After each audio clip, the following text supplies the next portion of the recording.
दोस्तों नमस्कार, मैं जगन्नाथ गौतम सियासत हिंदुस्तान यूट्यूब मंच पर आपका स्वागत है। दोस्तों, इसमें तो दो राय नहीं है, ना कोई इससे इनकार कर सकता है कि जब 2011 में अन्ना आंदोलन शुरू हुआ था तो पूरा देश भ्रष्टाचार के खिलाफ दिल्ली की सड़कों पर आकर ठहर गया था। सारी दिल्ली जाम हो गई थी और ऐसा लग रहा था कि अन्ना का जो आंदोलन था उस आंदोलन के माध्यम से भ्रष्टाचार को मिटाने के लिए जन लोकपाल बिल आया था और संसद में पास भी हुआ था। अभी एक लोकपाल नहीं, इस देश में पूरा परिवर्तन लाना है। ये परिवर्तन की एक लड़ाई, देश का जो गरीब है वो गरीब आदमी को हम कैसे न्याय दे सकेंगे, इसके बारे में सोचना है। गरीब आदमी के लिए न्याय देने के लिए ये क्रांति अभी शुरुआत हो गई है। लेकिन उन सब मुद्दों का हुआ क्या? देश की जनता सेटिस्फाई नहीं हो रही है। हम 2-3 वीडियो बना चुके हैं, लेकिन देश की जनता चाहती है कि अन्ना हजारे एक बार फिर देश के सामने आए। वो कहाँ छिपे हुए हैं? उनको उन मुद्दों को लेकर या भ्रष्टाचार के खिलाफ बने लोकपाल को लेकर देश के सामने आना चाहिए। जनता ये तो कहती है कि उनकी उम्र लगभग 88 साल हो गई है। अब उनके शरीर में जिसमें इतनी जान नहीं बची है कि वो इतना बड़ा आंदोलन या भूख हड़ताल करके देश को कोई नई रोशनी, नया रास्ता दिखा सके। लेकिन दोस्तों, हमारे दर्शक बार बार ये कह रहे हैं कि यदि अन्ना आंदोलन उस समय जैसा आंदोलन नहीं कर सकते या भूख हड़ताल नहीं कर सकते, भूख हड़ताल ना करें, लेकिन उनका चेहरा ही काफी है। यदि वो देश में फैले महाभ्रष्टाचार, महंगाई, बेरोजगारी और आम आदमी की समस्याओं को लेकर एक बार फिर दिल्ली के रामलीला मैदान में डट जाए तो देश की जनता की समस्याओं पर फिर से चर्चाएं शुरू हो सकती हैं और हो सकता है कि जो काम अन्ना आंदोलन के 2011 में नहीं हुआ वो नए सिरे से हो जाए। अभी तो लोग या हमारे दर्शक यही कह रहे हैं कि अन्ना आंदोलन से जो जन लोकपाल निकला था वो तो बेमौत मर गया, उसका कोई नाम नहीं जानता। अन्ना हजारे खुद उसका नाम नहीं लेते और उनके शिष्य केजरीवाल और उनके जो साथी था, सारा ग्रुप था, वो सब सत्ता को हथिया कर जन लोकपाल के मुद्दे पर, भ्रष्टाचार के मुद्दे पर चुप होकर बैठ गया और सत्ता के मजे ले रहा है। इस कुर्सी के अंदर कुछ ना कुछ समस्या है। जो इस कुर्सी के ऊपर बैठता है वही गड़बड़ हो जाता है। तो कहीं ऐसा तो नहीं कि इस आंदोलन से जब विकल्प निकलेगा और वो लोग जब कुर्सी पे जाके बैठेंगे, कहीं वो ना भ्रष्ट हो जाएं, कहीं वो ना गड़बड़ करने लगें। ये एक भारी चिंता है हम लोगों के मन में। अब दोस्तों, अब तो लोग ये कह रहे हैं कि जो 2011 में यूपीए की सरकार थी, जिसका नेतृत्व कांग्रेस के सरदार मनमोहन सिंह जी कर रहे थे, प्रधानमंत्री थे, वो सरकार आम आदमी के ज्यादा करीब थी। आम आदमी की समस्याओं को वो ज्यादा गहराई से लेती थी और जनता ये भी कह रही है कि तत्कालीन सरदार मनमोहन सिंह की सरकार में जो भ्रष्टाचार के आरोप लगाए थे वो तो सारे गायब हो गए। जिन गद्दारों ने इस देश को लूटा है, जिन गद्दारों ने इस देश को लूटा है, अभी हम बर्दाश्त नहीं करेंगे। नहीं करेंगे, नहीं करेंगे। अपनी आजादी को हम हरगिज भुला सकते नहीं। सर कटा सकते हैं लेकिन सर झुका सकते नहीं। अन्ना हजारे, अन्ना हजारे। उनका रिजल्ट क्या निकला? वो जो सारे भ्रष्टाचार के आरोप थे, उनका क्या हुआ? कथित भ्रष्टाचारियों को क्या जेल हुई? और जेल जिनको हुई थी वो तो सरदार जी ने कर दी थी। इस सरकार में अन्ना आंदोलन के समय जिन नेताओं पर, मंत्रियों पर जो आरोप लगे थे, उन पर अदालतों ने उनके खिलाफ कोई फैसला नहीं दिया। इसका मतलब है कि वो प्रायोजित भ्रष्टाचार थे और मीडिया ने उनको हाथों हाथ लिया और जनता को आंदोलित कर दिया। दोस्तों, ऐसा क्या हुआ कि उस समय जो नारा लग रहा था, अन्ना नहीं ये आंधी है, देश का दूसरा गांधी है, और उस आंदोलन से जो लबोलुबाब बात निकली थी सबसे बड़ी, वो ये थी कि लगता है कि अब देश से भ्रष्टाचार समाप्त हो जाएगा और जन लोकपाल बिल देश में किसी को भी भ्रष्टाचार करने नहीं देगा, और भ्रष्टाचार होगा भी तो जन लोकपाल के माध्यम से ऐसे भ्रष्टाचारियों को ठिकाने लगा दिया जाएगा, जिससे कि वो देश की संपत्ति को, पैसे को, आम आदमी के टैक्स पेयर के पैसे को विदेशों में ले जाकर छिप ना जाएं, देश को चूना ना लगाएं। अंग्रेज चला गया लेकिन भ्रष्टाचार खत्म नहीं हुआ, गुंडागर्दी खत्म नहीं हुई, लूट खत्म नहीं हुई। इसलिए आजादी की दूसरी लड़ाई की शुरुआत हो गई। अभी ये दूसरी क्रांति की शुरुआत है। और देश के सभी लोगों ने, मेरे भाई, मेरे बहन, मेरे युवा युवती, स्कूल के छात्र, इन सब ने ये जो मशाल जलाई है, इस मशाल को कभी भी बुझने नहीं देना। और जैसा कि आपके सामने है, 2014 के बाद कितने बड़े बड़े भ्रष्टाचारी देश का अरबों खरबों रुपया लेकर देश से गायब हो गए, और आज तक 10-12 साल में सरकार उनको वापस लाने में कामयाब नहीं हुई।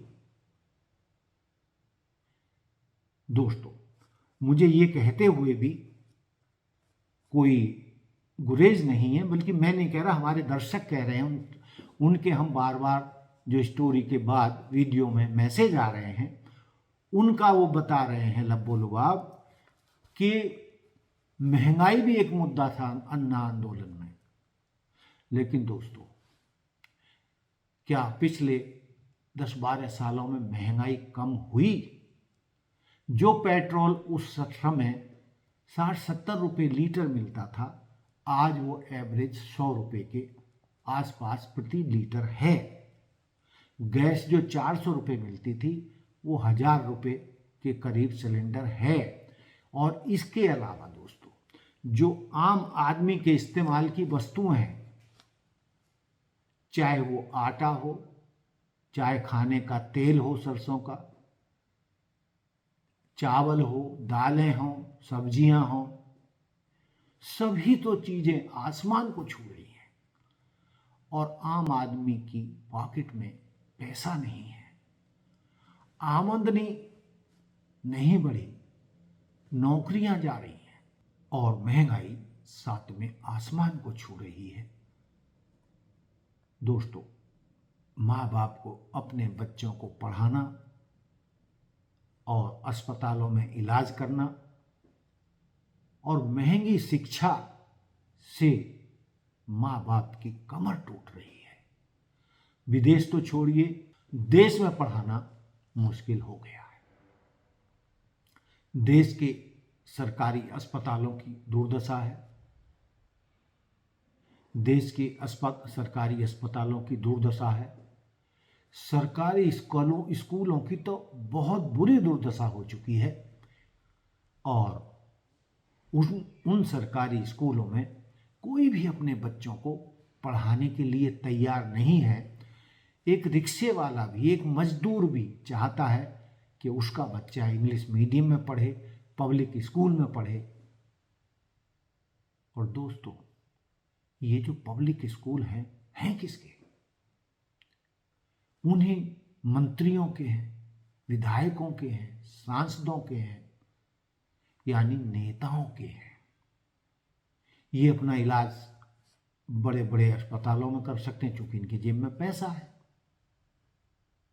बड़े बड़े इंग्लिश मीडियम के स्कूलों में पढ़ा सकते हैं, विदेशों में पढ़ा सकते हैं क्योंकि इनकी जेब में भ्रष्टाचार से आया हुआ पैसा है।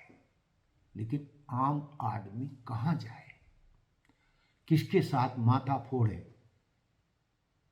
आम जनता तो उसी दिन मालिक होती है जिस दिन वोट पड़ते हैं, लेकिन वोट पड़ने वाले दिन के बाद तो वो जनता हो जाती है लाइन में लगने वाली। तो कहने का लब्बो लुबाब ये है कि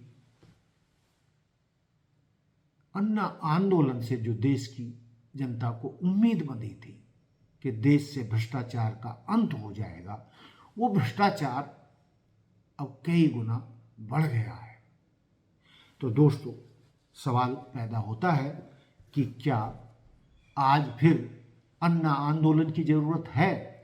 देश की जनता चाहती है कि अन्ना आंदोलन फिर से शुरू हो और अन्ना हजारे देश के सामने आए और इस सरकार के सामने सवाल रखें कि जो मुद्दे, जो समस्याएं, जो सवाल या भ्रष्टाचार के मुद्दे जिनके आधार पर उन्होंने आंदोलन शुरू किया था, वो मुद्दे पूरे क्यों नहीं हुए, वो समस्याएं पूरी क्यों नहीं हुई, उनका अंत क्यों नहीं हुआ, देश से भ्रष्टाचार खत्म क्यों नहीं हुआ, जन लोकपाल कहाँ है? आम आदमी नहीं जानता कि जन लोकपाल नाम की भी कोई वस्तु है, कोई कानून है। आपने कभी सुना है? आप कभी जन लोकपाल के पास गए हैं अपनी समस्या को लेकर? आम आदमी अपनी समस्याओं के समाधान के लिए नौकरशाहों के सामने, उनके दफ्तरों में एड़ियां पहले भी रगड़ता था, आज भी रगड़ता है, और ना तो नौकरशाह, ना नेता, ना मंत्री उनकी समस्याओं का समाधान कर पा रहे हैं। और फिर दावा किया जाता है कि देश में गरीबी कम हुई है, 25% गरीबी कम हो गई है इस राज्य में, भाजपा के राज में। लेकिन दोस्तों, यदि 25% गरीबी कम हो गई है तो 82 करोड़ लोगों को मुफ्त में राशन क्यों बांटा जा रहा है? 142 करोड़ जनता में से यदि 82 करोड़ लोग गरीब हैं, गरीबी रेखा से नीचे हैं, उनको सरकार को घर बैठकर राशन देना पड़ रहा है फ्री में, तो दोस्तों, जो टैक्स पेयर हैं उनके पैसे का ये दुरुपयोग नहीं है। हालांकि किसी को भूखों तो नहीं मारा जा सकता, लेकिन सवाल ये पैदा होता है कि इस तरीके से सरकार कब तक 82 करोड़ लोगों को बैठकर खिलाती रहेगी? वो 2 करोड़ हर साल रोजगार देने के वादे का क्या हुआ? यदि सरकार ने 12 साल में 12 दूनी 24 करोड़ लोगों को रोजगार दे दिया होता तो आप जानते हैं कितने परिवार इस गरीबी से बाहर आ जाते और जो 82 करोड़ लोगों को घर बैठकर मुफ्त में राशन दिया जा रहा था, देश के टैक्स पेयर का पैसा भी बच जाता। तो दोस्तों, सवाल ये है कि क्या 88 साल के अन्ना हजारे के कंधों पर ही आंदोलन का बोझ होना चाहिए? क्या कोई जनता केवल एक बूढ़े के साथ 88 साल के बूढ़े के कंधों पर चढ़कर नया आंदोलन शुरू करना चाहती है? क्या कोई 1 अरब 42 करोड़ लोगों में से अब कोई कोई अन्ना हजारे पैदा नहीं होगा? क्या एक भी अन्ना नहीं है? तो दोस्तों, ये सवाल भी हमारे सामने है। यदि आज 88 साल के बूढ़े अन्ना हजारे आंदोलन करने की स्थिति में नहीं है अपनी उम्र के चलते, कमजोरी के चलते, तो क्या देश में फिर कोई आंदोलन खड़ा नहीं किया जा सकता?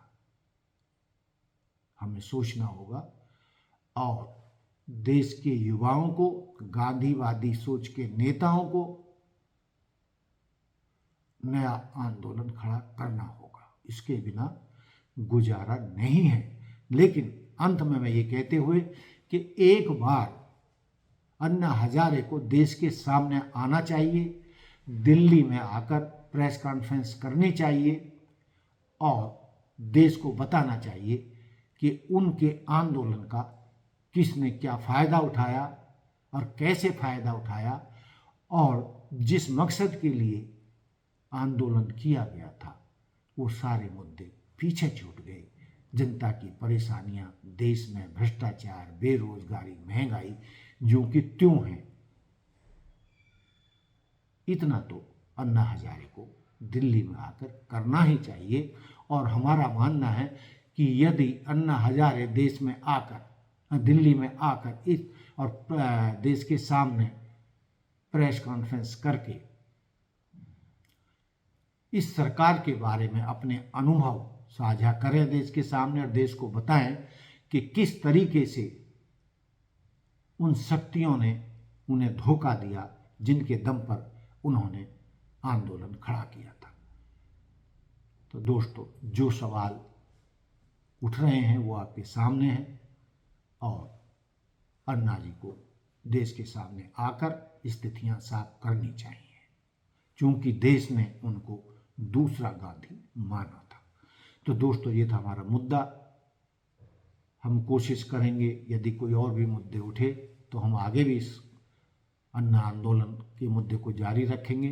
तो दोस्तों, देखते रहिए सियासत हिंदुस्तान।